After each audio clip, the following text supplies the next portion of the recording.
Right then, apologies about that once again. We're very, very sorry about that. I don't know why OBS is just having an absolute fit tonight, but hopefully it should fix itself, fingers crossed. We do apologise about the technical difficulties this stream, but we are back for PSF1 around Bahrain, and it's still Legend that's coming out on top. The top 5 pretty much remain unchanged so far from everybody, but they're now heading towards turn number 10 now, and we're starting to see a big DRS train start to form from P11 all the way down to P15 as Marlon actually tries to get past the warp up into P15 on the road so far, as Marlon's looking very, very impressive for him so far with his performance, but as he gained 4 places. But yeah, I think there's certain drivers that will really need to step it up, but it is Legend that's managing to keep Ascom at bay at the moment, and that's very good for the championship, isn't it? Yeah, it definitely is for the championship, and this is already, we're only 5 laps in, of course, but this is the start to the race that Legend needed after what happened in Spain, of course. Alternate strategy, had a bad start, never really recovered from it, and made plenty of mistakes as well. So he needs a mistake-free, solid run tonight to get his championship campaign underway. But you can tell pretty much everybody in this train is on, well, above 60% power, ERS power at least. The only driver that's below 60 inside this top 10, I believe, is Kaziza. In fact, further down you get, the lower they get. As Ray's off the road at turn number 1. He's well off the road at turn number 1. I'm not quite sure what that is about. He's waiting for everybody to go past. I'm not sure if he's got some sort of issue or whether he's had contact, but Ray now down to the back of the field. So that's some sort of incident that he's potentially had. I think he was running in P11 before that. So yeah, some sort of incident there. We'll have to wait and see what that was all about. But yeah, Ray now down to the back of the field. And Ray had such a strong season last season, didn't he? First season in the top tier last time around. He had a really, really strong season, was running winning around his teammate Kaziza all season long in the standings. But this season so far has really not got off to a good start for Ray at all. It's been a bit of a horror show. So that him and that AlphaTauri don't really seem to be gelling all that well. Yeah, I think because he had a strong showing in F2 and then got promoted into F1, really boosted his confidence. But now he's in F1 for the whole season. He really, I think, started off not very well, and it's just really not helping him a little bit, as Ray has unfortunately left the session. So I wonder if he's disconnected a little bit. So hopefully he can join very, very soon. And he is ghosted my end. Yes, he is ghosted my end, unfortunately. But let's see if his teammate can do one better than he is at the moment in P1 as they head towards turn number 1. Again, because you're in a DRS train, you'll be saving the ERS going towards turn number 1, and so you don't want to be using it too much, because otherwise you'll have less to attack on when you make for the move, and then when you actually try to defend, you have less to defend with it as well, because Legend will use a lot to defend with as well. Markados trying to go for a move on Kazidal down the inside into turn 4, and that looks very easy for the Williams driver as he's up into 7th position right now. He's having a much better showing than the start of last week, but surely he wants to gain a little bit more place than that if he wants to get near the top 5, I would say. But he's not that far behind Brock either. The tyres might be degrading a bit more on Brock's car. It may be also depending on the setup as well, with the tyre pressure. They want to try and run it as low as possible, especially these temperatures are very, very cool around Bahrain at this time of night, even though we are at the desert. But they will be in hot climates in the car at least, so they will be finding it extremely difficult. Not as much as Singapore, of course, where they can lose a lot of sweat in that car, I have to say. By the way, they're working so hard as well. But we shall see. Not much is happening at the moment, not much overtaking due to DRS, but Tom's using a bit of ERS just to stay in this DRS train. But I think the only chance people go for the move potentially is we probably potentially see Ascom on the back of Legend. As soon as he makes a move or makes a mistake, everyone else will probably follow suit. But Rudy's looking very, very good on the back of Tom. Is he going to go for it? No, he is not. We've got, I think, Jenta trying to go down the inside of Nando, heading towards turn number 1. That's going to be a 7.5 if he can make it stick. He's going for it at least. He may try to cover back for the switchback, but he does not, as Nando defends very, very nicely indeed. He knows how to place the car through turn 2 and 3. Jensen then is going to go down the right-hand side in towards turn 4. They've got to leave as much space as they possibly can. They make a bit of contact, unfortunately, the two of them, which is not ideal at all as they head towards turn 6 and 7. And you can see in the front that Nando is harvesting energy, and so is Jensen, so it's not ideal for the both of them. Everyone else in front of them has been saving energy and got plenty to use later on in the race, whereas those two, they've just been using EOS just to stay in this train. But good work from Nando to defend on Jensen, because it looked like the move was his for Jensen's sake, but Nando just knew where to place the car.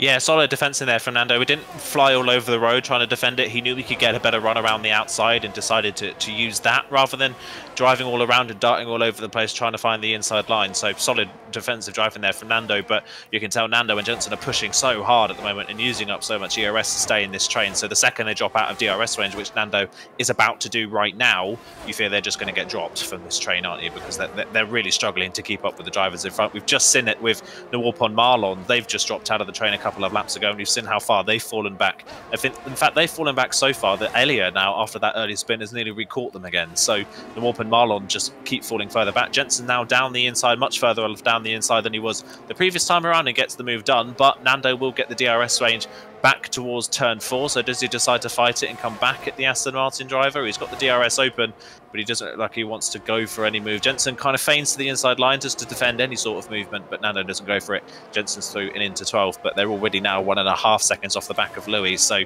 they're dropping by 2s at the moment, aren't they? We had the 3 spinners earlier on. We've had Ray, of course, with his disconnect, and then Norp and Marlon have dropped out as a pair, and now Nando and Jensen are dropping out of the DRS range as a pair. So if that's anything to go by, Rowan and Louis will be next. Yeah, potentially as well. I'm almost certain that Rowan's going to be on the defensive, and he's got to show that, obviously, that if Jensen can attack, then Louis can potentially attack as well, and Rowan will just need to have the wake-up call that he needs. Rowan finished in 2nd last week, and he's only in P10 at the moment, so not the races he would have liked to be at the moment. He's dropped down 3 places, so he's the one who's lost quite a bit in this top 10 so far. And don't forget, the top 10 do score a point in PSGL, and with first place getting 16 points, which makes things even closer in PSGL, and obviously second place gets 12 points, so not much of a difference, not much of a gap. And when we head to the end of the season, hopefully the championship will be decided when we get to the final round. So we'll see if Louis is going to launch the attack on Rowan, but this time I think Rowan knows what Jensen did, so that's why he's definitely pushing at the moment, as Rowan has got plenty more ERS to play with as well. So if he sees Louis attacking, then he can go on the attack ASAP. So it looks like Rowan is not using much ERS at the moment, neither is Louis, so I think they're just going to play it safe for now. You can already see that Nando's still on the back of Jensen, and Jensen's still struggling to get in that DRS train. So I think with them squabbling too much, that definitely costed them a little bit. Speaking of the ones on the soft tyre and the Mire seems to be struggling a little bit. The tyres start to wear out, I think 6 or 7 laps on these soft tyres as well, so he's going to come in very soon, maybe for set up the hard compounded tyres to get to the end of this Grand Prix. There's no way those softs will get to a stage where you can go on the medium compounded tyres. Chiquita on the mediums, not doing so well either, so they've got a lot of work to do. They've had a horrific showing so far in this race, but if I were any of the drivers, what would you think about doing, the undercut or the overcut?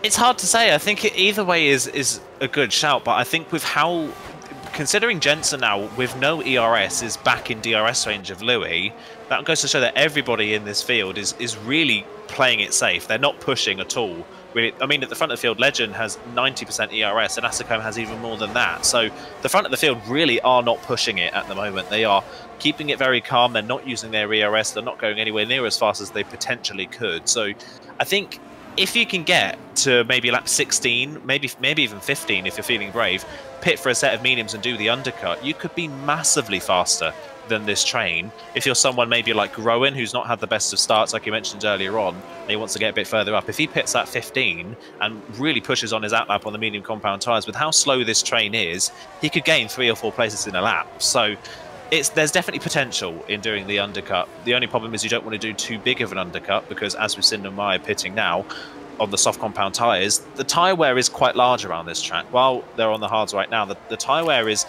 pretty big. The tyre temperatures aren't too much of a thing, but the pace fall off on these tyres can be pretty drastic, especially of course because there are so many traction zones around this track. So you don't want to pit too early for the medium compound tyres, because you risk them falling off completely at the end of the race, and if they do, you are a sitting duck down the many DRS straights. But if you can come in a little bit earlier than your rivals and keep the track position at the end, with how slow the pace is right now, you could gain a lot of places in just one lap.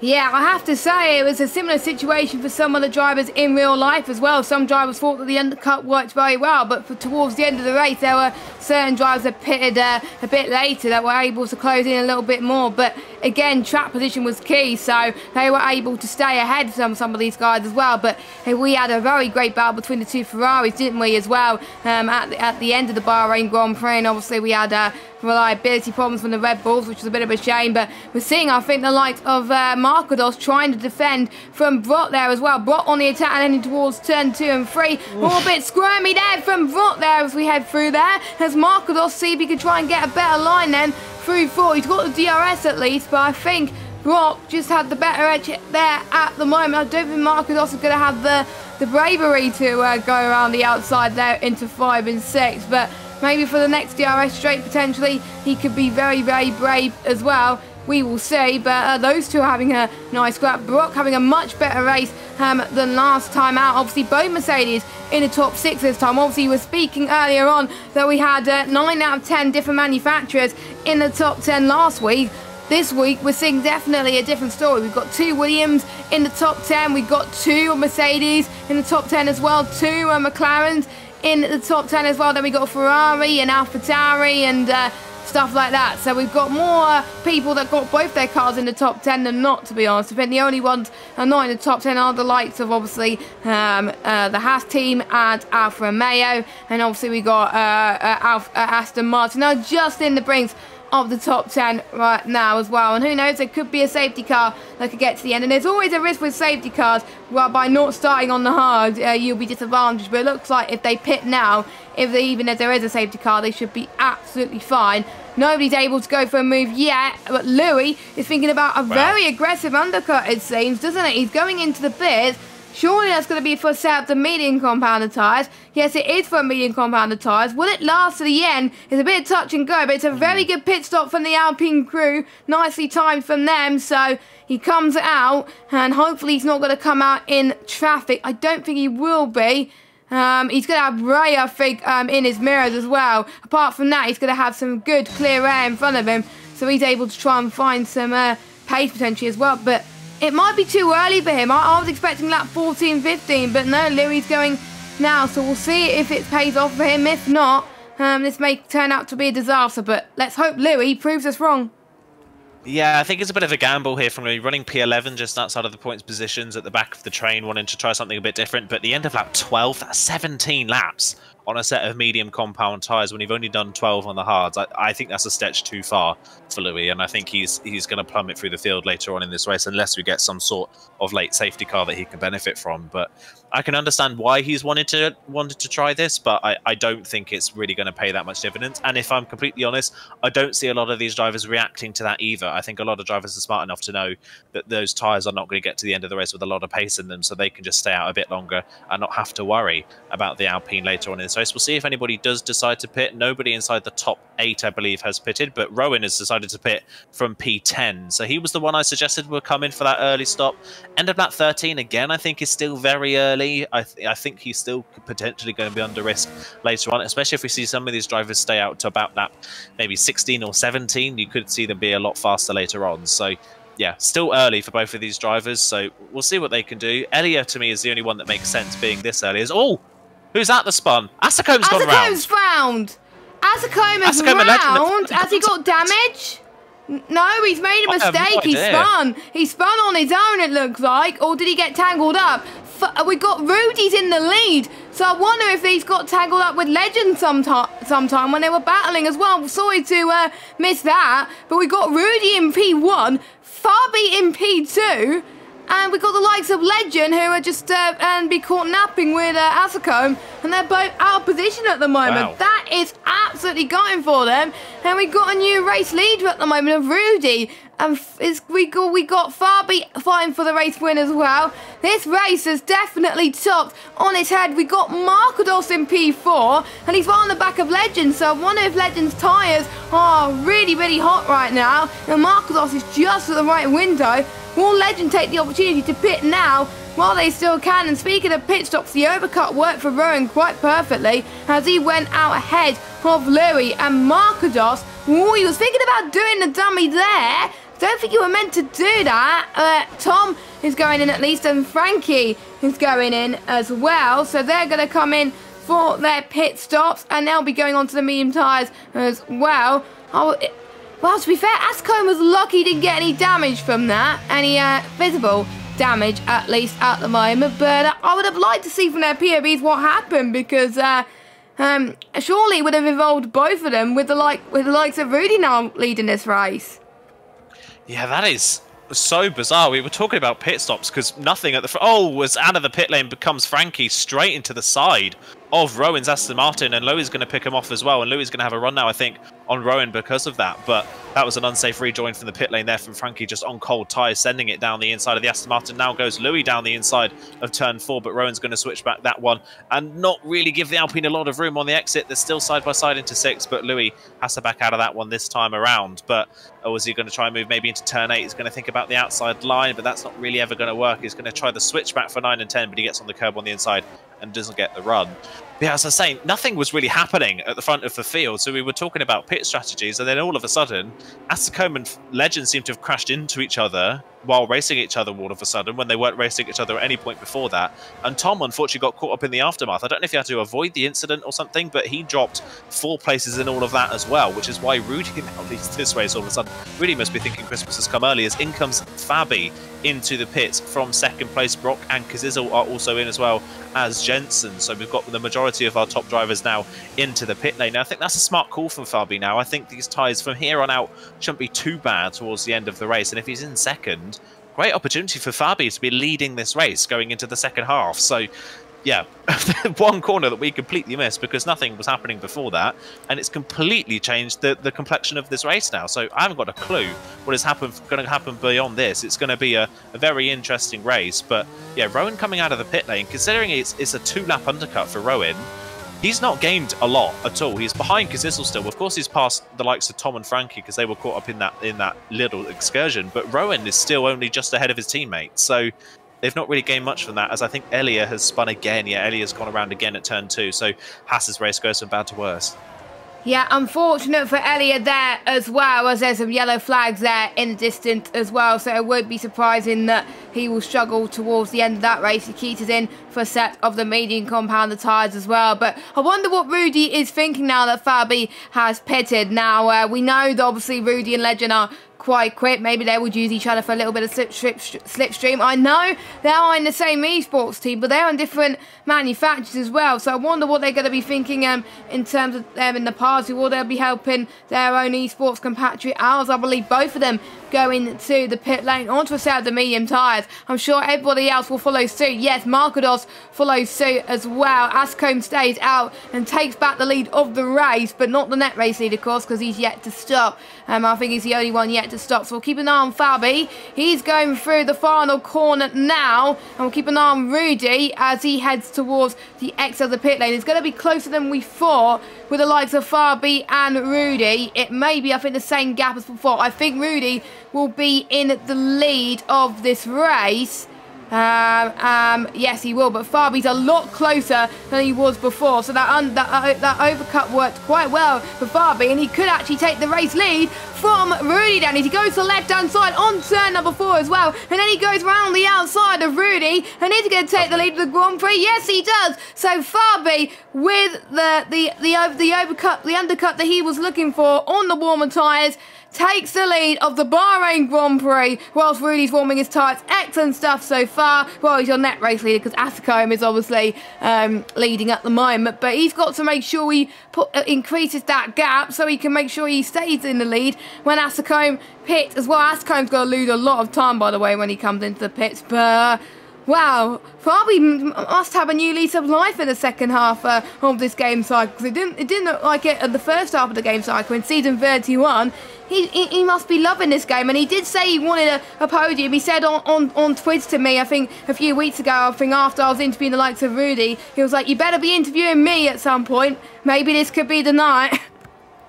It could be the night, definitely. And the thing is as well, Rudy and Legend burnt so much ERS on their in-laps that they're now running down at about 5% maximum for both of them. They're not running with any ERS, and Fabi's managed to save just that little bit more, so he's not derating down any of the straights, and because of that, Rudy and Legend have dropped out of DRS range to the drivers in front, so that's going to make them sitting ducks down the straights as well. If Kazizl can get close enough to Legend, he could get a move on and get into third position. Asacombe coming out of the pit lane after his pit stop's going to come out right beside Frankie and just ahead of Jensen, but Jensen's going to go around the outside on those warmer tyres and up into 9th position. Just to prove as well that that early pit stop for Louis did not work at all, he's still in 11th place after all of that. So, yeah, it's not worked at all for Louis, this very early pit stop. So, Asacombe now on the freshest medium compound tyres, trying to recover after that early incident. But I wonder if there's going to be some sort of investigation, Stewart's investigation into that, because to take himself, Legend, and Tom pretty much out of the running of this race, maybe not Legend. Legend's the only one that still survived that with any sort of decent result intact. But Asacombe's now 10th and Tom is now 13th. That is... yeah, I wonder if there's going to be some sort of investigation into that. Of course, we didn't see the incident, so we don't know who's at fault, but it's going to be interesting to see what comes of that, because it was such a huge incident for this portion of the race as well, when it's completely changed the complexion. So now it's a case of, can Rudy save up any sort of ERS to challenge for the race lead again, or is Fabi just going to keep the ERS that he's got, save it, and use that as his way to keep pulling away? Because as much as Rudy wants to gain in the corners, because he's derating, he's just going to lose all that time again in the straights. Yeah, look at that. Fabi's already broken DRS from Rudy, so Rudy's not going to gain any DRS at all, and that's really going to help Legend really close in on Rudy, because Legend is going to be one chasing down. It's the Rudy train at the moment, all the way down into P13. That's not what you want, and yeah, I'm almost certain that it will be investigated at some point, and we will keep you up to date with all any Stewart investigations next week as well. That was very close for Kazizl there, almost losing the back end there into turn 2 and 3, but I think he's a little bit further behind Legend to do anything about it so far. And I'm looking at Fabi's ERS at the moment. He's almost run out, but Rudy is on 5% as well, so I think he's pushing even more to get within Fabi, but it's just not working. So out of the three, the one who's faring the most better is pretty much Fabi with his ERS at the moment, because it's all on 30%, so the top three keep squabbling, because Izzo will be there as well. And there's people in the chat saying Fabi might be cheating the way he's doing. No, he is not. He is running in the P1 at the moment. That's what you're seeing at the moment, P1 for him. But I think Rudy's found a bit more pace in the middle sector. He's almost within DRS of Fabi, and he's got to get within a second of Fabi heading towards the final corner, or he won't be able to challenge for the move. But it does depend on the straight line speed. Another person that could go for a move is the other Williams and Markados. Both the Williams cars are having a stonking race, and it looks like they could do very well in the manufacturers as well. He's got brilliant straight line speed on Rowan there, heading towards this back straight. He almost hit the back of Rowan there as well, but Markados is definitely having a better race than last week in terms of not having any spins at the moment, but he's using his ERS as well. He hasn't got many to last for as well, but Rowan doesn't have much either, so it's going to be even Stevens at the moment as Markados goes to the right hand side into turn 1. Luckily, it's just banging wheels at the moment. They just got to make sure that they don't come into tangles too much. They keep banging as we head towards that 20 to 29, but who's going to have the better pace advantage so far? Heading towards turn number 4, they're still going side by side. It does remind me of Lewis Hamilton and Nico Rosberg when they're still going side by side there, heading towards turn 6, and then heading towards turn number 7. It looks like the likes of Rowan have the advantage on Markados, and Rowan keeps that P6, but Markados definitely put up a brilliant fight so far. And whilst we were talking about this fight, Rudy's now within DRS of Fabi in P1, so Rudy's now going to go on the hunt to get that race win. So I wonder if Rudy was saving on his tyres for the right moment. It's all Tom has had a bit of a moment, it looked like, as he lost position, but he's going to fight back on Nando, heading towards turn number 12. My oh my, this is very risky from Tom there, and he does it. He's back up into P12, and he almost hit Nando in the process. There's so much battles happening in the space for a few laps. It's absolutely insane. Yeah, what's happened in the second half of this race? So we went from everybody playing it safe with over 70% battery at the start of this race to nobody having any battery left, and there being overtakes left, right and centre. What on earth is going on in the second half of this race? But yeah, like I say, Rudy back in DRS range now of Fabi, so he can save a bit of ERS now. Markados managed to get Rowan out of DRS range with all of that fighting, so that's going to make Rowan easy pickings down into towards turn number 1, and Markados will go up into 6th position. I wonder if we're already starting to see the effects of Ruin's 7-lap-old tyres. We're starting to see Louis fall further down the field. He's dropped off the DRS range of the top 10, has been overtaken by Tom, and Nando will be next to overtake him. So I'm wondering if we're already seeing those that pitted early for the medium compound tyres starting to struggle just a little bit with maybe temperatures or wear on those tyres, and they're just starting to lose a little bit of pace. But all of that battle Marcados and Rowan did, the top 5 have now separated themselves from the rest of the field. Marcados has got a big task ahead of him if he wants to try and get back within DRS range of Brock in front. He's going to have to hope that these top 5 battle that little bit more to help him get a bit closer to the front. So we'll see what they can do. Fabi, though, are still holding the lead. Of course, now Rudy's in his DRS range, is saving ERS. It's going to make it easier for Rudy to challenge later on. But it's all going to be about timing for Rudy. When he wants to make the overtake, does he wait to the very final lap? We've seen it many a time before where people wait to the very last lap to go for the move for the win of this race. But because they've left it so late, they've missed their window of opportunity to make the overtake stick, and they never get it done. So we'll see what Rudy does this time around. I'll tell you what, in free air with no ERS, Marcados is very, very fast. He's dropped Rowan by 0.7 of a second. He's gained on Brock by about 0.3 on this lap. So in clean air, he's got great pace as Marcados. He just doesn't have the DRS to help him pull closer to the top 5. So if he can somehow work his way into DRS range, or the top drivers can battle when he can work his way that way, Marcados is a real threat later on in this race to potentially challenge for a podium position. And yeah, like you were saying, manufacturers-wise, great for Williams. Fabi leading this race, and Marcados working his way through the field, doing the very opposite of what he did in Spain. He started at the front of the field in Spain and fell backwards. This time around, he started a bit lower down, and he's working his way forwards. Well, maybe he wants to qualify lower more often just so he can finish highly, maybe. You never know, because that's definitely what he's doing at the moment. He likes working his way up, it seems, and Marcados showing what he's made of at the moment in that Williams, even though he's dropped a little bit from Brock at the moment. So Brock can see the threat of Marcados in the mirrors as Louis and Nando are fighting. It's not full position because Nando has that 3-second penalty looming. He's the only driver to receive a penalty. Everyone else has got no penalties, but I wonder if anyone is shy of picking up one because maybe they got too worn, if potentially, I don't know. But Nando just about gets Louis because Louis is definitely struggling. And I think we're using Louis as a benchmark maybe for the other drivers to see how they're managing on their tyres. We'll keep an eye on Rowan as well, because I think Frankie's starting to catch up on Rowan too. So I wonder the early pitters are starting to fall victim of tyre degradation and wonder that they could struggle again towards the end. They may be praying for a late safety car to bring them back into this. Marcados lost, I think, about another 5 tenths on Brock there. So Brock's really improving on his pace at the moment because it's all not closing in onto Legend pretty much as well. But Rudy is very close to Fabi at the moment. I don't think he's going to go for the move yet. He's saved plenty of ERS. He is going to use the DRS, obviously, because that's where you can gain the most speed and stay within that DRS train. And he's not going to get past Fabi. He's going to wait, I think, until the penultimate lap. And if you're wondering what happened to Tom, he did get caught up in that pile-up earlier on, and he's down his 11th place, just missed out on the points. And if you want to check out our title sponsor, by the way, it's GT Mega. You can get 5% off all GT Mega products by clicking the link in the description by using the code PSGL. So make sure you check them out. They're really, really good. And thank you again to them for sponsoring PSGL. But right now, your running order: Fabi in P1, Rudy in P2, Legend in P3, potentially wanted P1, but unfortunately that's not happening so far because it's all in 4th. Brock 5th, and then we've got a train from Marcados all the way down to Gent for your top 10, and then we got everyone else just running their own races right now. So we'll see what happens at the end. No safety cars or VSCs at the moment, so at least they're keeping it clean so far at that end. And saying that, I might have spoken too soon, as the Maya has had a moment. I don't think there was damage on this car, so that's good. He's down in 19th position. I don't think anyone has got damage so far, apart from the likes of Chiquita and somebody else as well at the start. So everyone else keeping it damage-free so far, and we're going to potentially have a 3-4-way scrap for the race win here.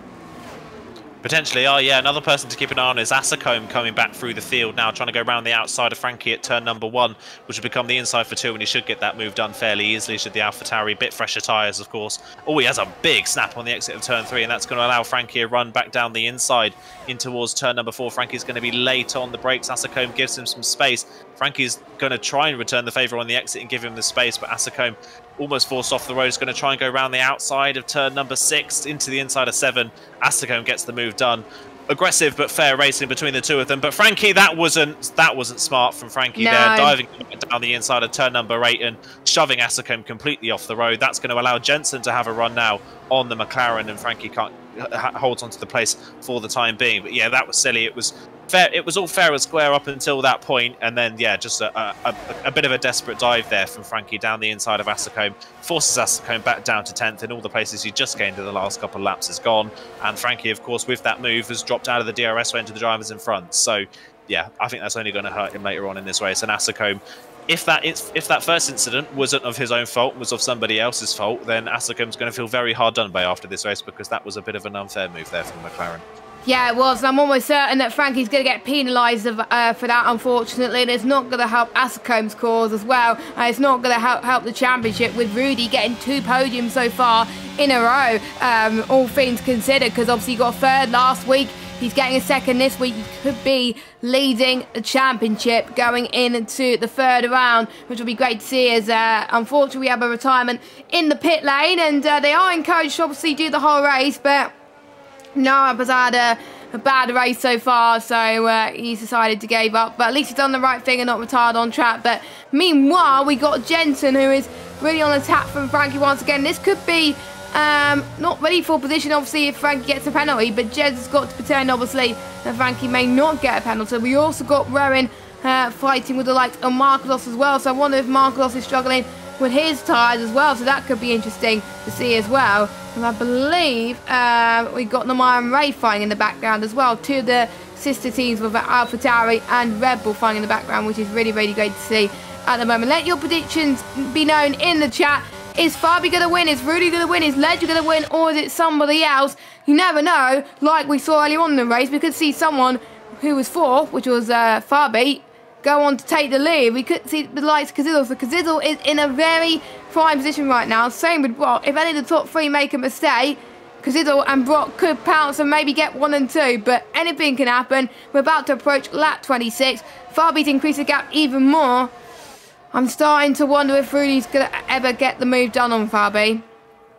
Yeah, he's leaving it late. He's saving his ERS. Fabi can't do the same, of course, at the front of the train. Can't save that ERS, otherwise it'd just be a sitting duck in a straight line. As further down, Jensen's going to get the move done on Frankie down the inside into the hairpin, but goes a bit deep on the brakes, so that's going to give Frankie the opportunity to have a run back at the Aston Martin down towards turn number 4.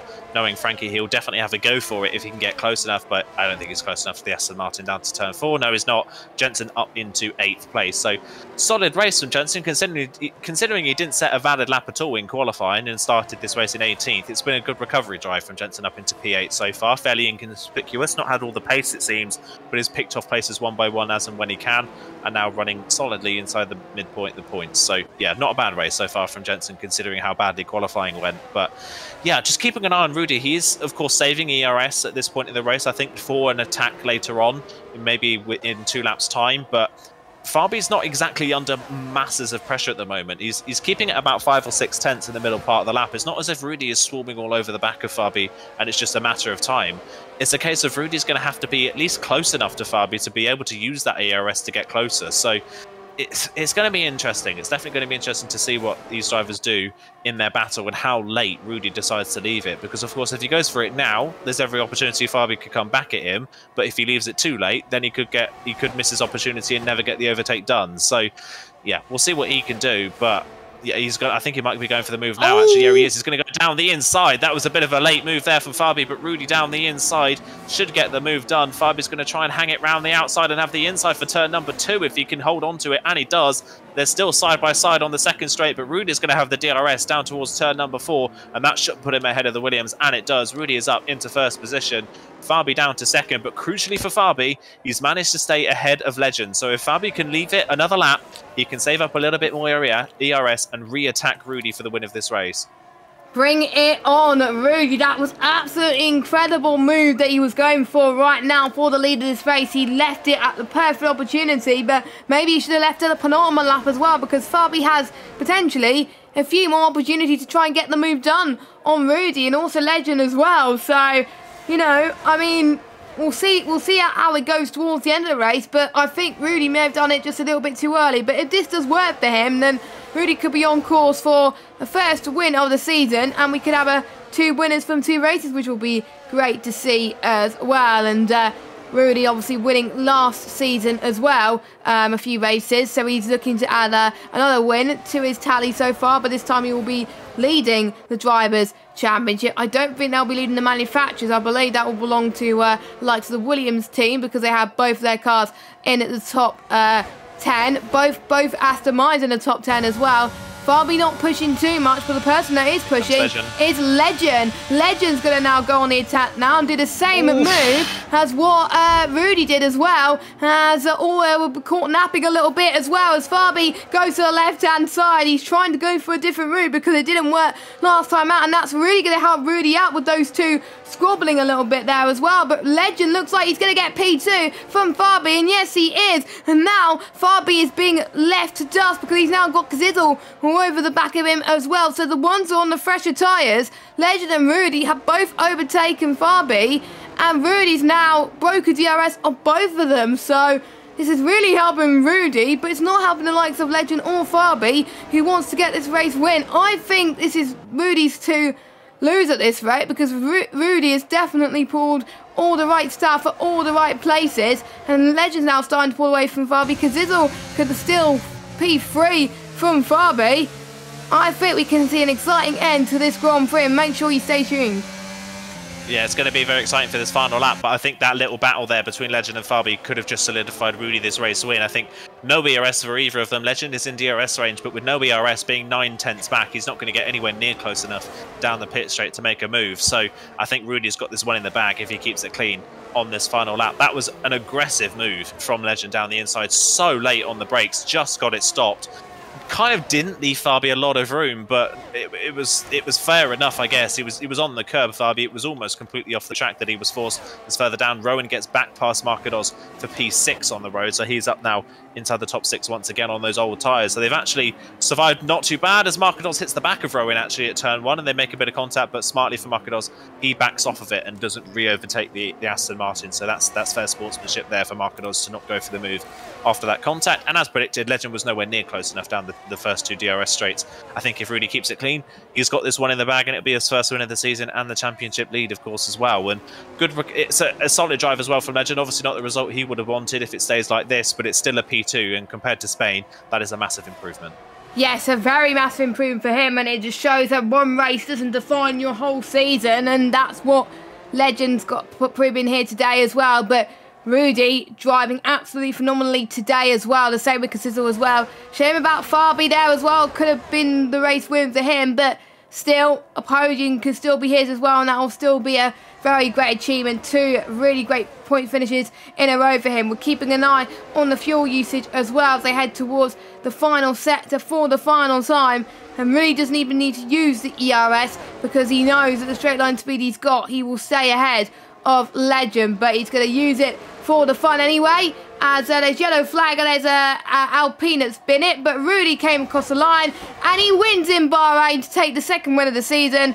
Legend in P2, Fabi in 3rd, he gets his first podium, Kazidal in 4th, Brock in 5th, Rowan in 6th, Marcados 7th, Jensen 8th, Frankie 9th, and Tom in P10 gets your final point, and Asacombe fails to score a point, but Marlon had a good showing in P12, and we've had 2 different race winners so far, and Rudy, I believe, will take the lead of the Drivers' Championship after tonight.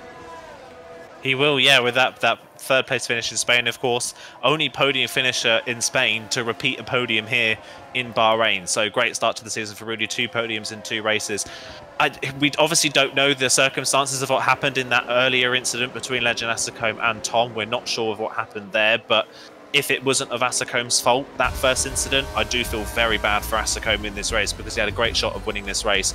And of course then, whilst trying to recover through the field, got hit again in the middle part of that race. So yeah, if that is the case, that is a shame. But of course, Legend was involved in that incident, still recovered to 2nd, so not bad of a result for Legend either, despite that incident, depending, of course, who was the cause of that incident.